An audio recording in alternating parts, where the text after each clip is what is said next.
Kedua pelaku penjamretan yang kerap mengincar warga yang pulang dari pesta pernikahan ini hanya tertunduk lesu usai ditangkap Satuan Unit Ranmor Polrestabes Palembang.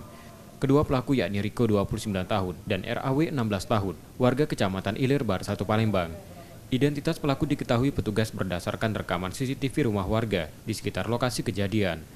Menurut keterangan Kasat Reskrim Polrestabes Palembang, modus yang dilakukan kedua pelaku yakni mengintai seorang wanita yang hendak pulang usai menghadiri pesta pernikahan. Saat korban berada di parkiran, pelaku kemudian mendekati korban lalu menarik tas korban. Perkirakan kerugian korban 10 juta rupiah dan korban dan tersangka 2 orang kita sedang kembangkan untuk di TKP-TKP lain.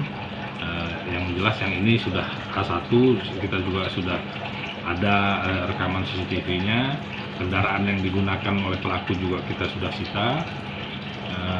Dan ini sempat viral di IG, ibu-ibu kena jambret.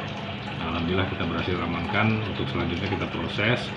Kedua orang ini kita cek juga apakah mereka berdua ini residivis atau kan memang baru melakukan ya. Tapi biasanya orang tua ngakunya baru sekali inilah kejadiannya. Cuman kami tetap akan kembangkan untuk TKP-TKP lainnya. Karena ulahnya kedua pelaku terancam hukuman penjara selama 5 tahun. Yudi Kiswanto, Kompas TV, Palembang, Sumatera Selatan.